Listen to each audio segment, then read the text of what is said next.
Saya menyaksikan sendiri dosen-dosen saya, orang-orang tuanya juga adalah sebagai seorang peternak, bahwa peternakan ini bisa menyukseskan banyak pemuda di Indonesia, bahkan sampai menjadi profesor. Itu juga yang membuat saya semakin semangat. Oleh karena itu, visi menjadi peternakan yang berkemajuan adalah salah satu hal yang saya impikan, agar dengan peternakan ini saya bisa menginspirasi banyak pemuda.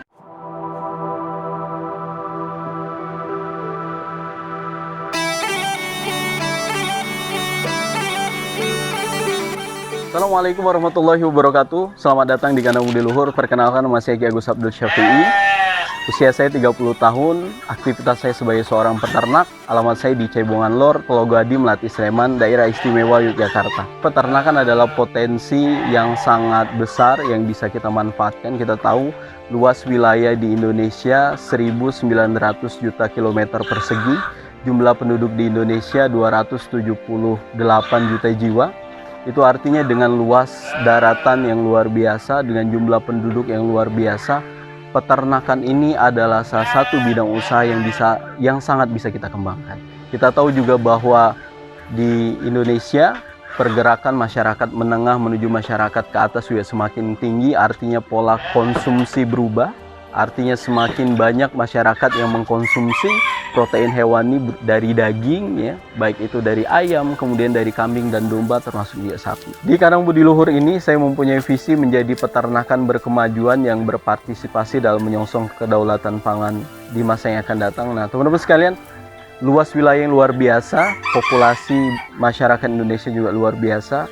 Negara lain melihat bahwa negara kita adalah pasar yang besar, dan kita juga harus menyadari itu, bahwa negara kita juga adalah pasar yang besar.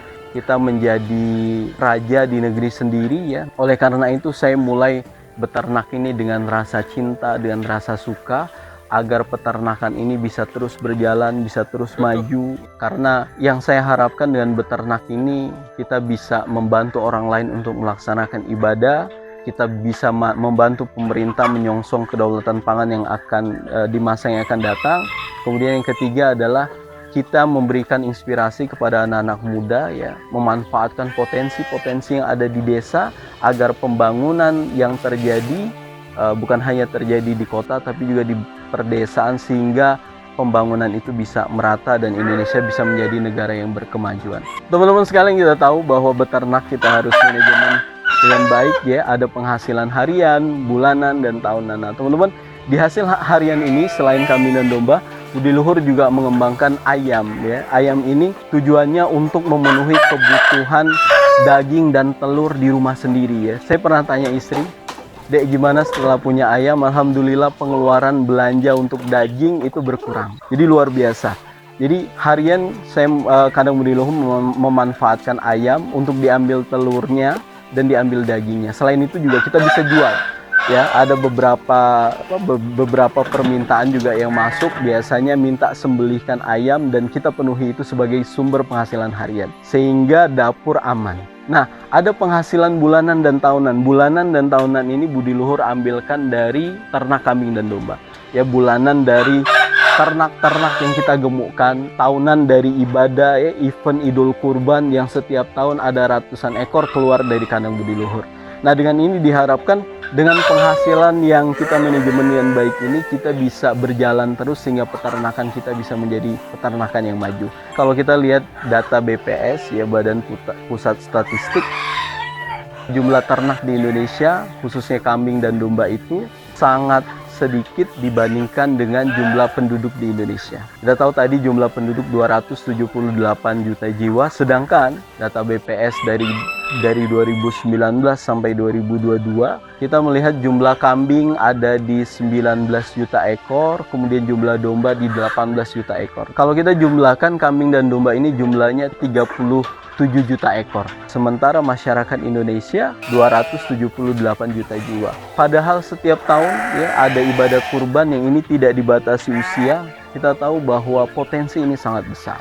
Oleh karena itu saya juga mengajak kepada anak-anak muda untuk berpartisipasi aktif menjadi tuan rumah di negeri sendiri, menjadi peternak yang berkemajuan. Saya melihat dan menyaksikan betul bahwa peternakan ini sejak zaman dahulu sudah menghidupi sebagian besar masyarakat Indonesia. Bahkan kalau kita ke desa-desa ya, kita melihat masih ada peternak-peternak yang mempertahankan tradisi orang-orang tuanya menjadikan ternak sebagai tabungan untuk menyekolahkan anak-anaknya. Bahkan teman-teman, saya menyaksikan sendiri ya, dosen-dosen saya, orang-orang tuanya juga adalah sebagai seorang peternak, bahwa peternakan ini bisa menyukseskan banyak pemuda di Indonesia bahkan sampai menjadi profesor. Itu juga yang membuat saya semakin semangat. Oleh karena itu, visi menjadi peternakan yang berkemajuan adalah salah satu hal yang saya impikan, agar dengan peternakan ini saya bisa menginspirasi banyak pemuda. Kita tahu teman-teman, tahun 2030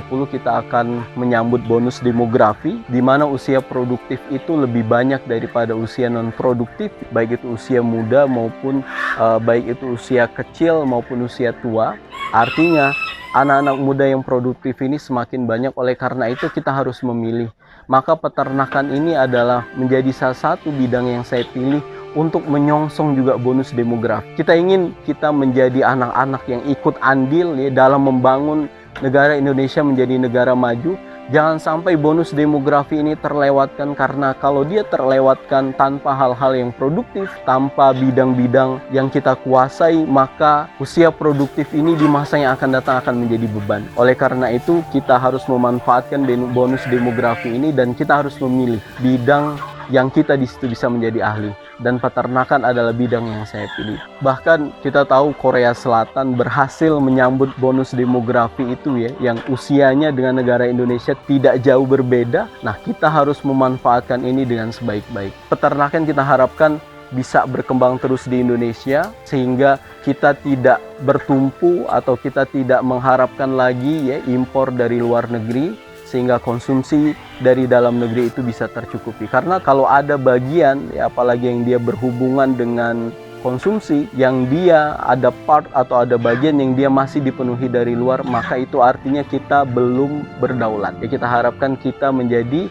negara yang berdaulat akan pangan. Saya mengajak kepada teman-teman semua untuk berpartisipasi aktif dalam sensus pertanian Indonesia, mencatat pertanian Indonesia, agar pertanian ya, termasuk juga besok kita harapkan jumlah ternak di Indonesia bisa tercatat, sehingga kebijakan-kebijakan pemerintah juga kita tahu jumlah petani di Indonesia. Dengan itu kita bisa mendapatkan salah satu kebijakan-kebijakan yang kita rasakan, sehingga peternakan bisa menjadi peternakan yang berkemajuan. Jangan lupa ikuti sensus pertanian Indonesia.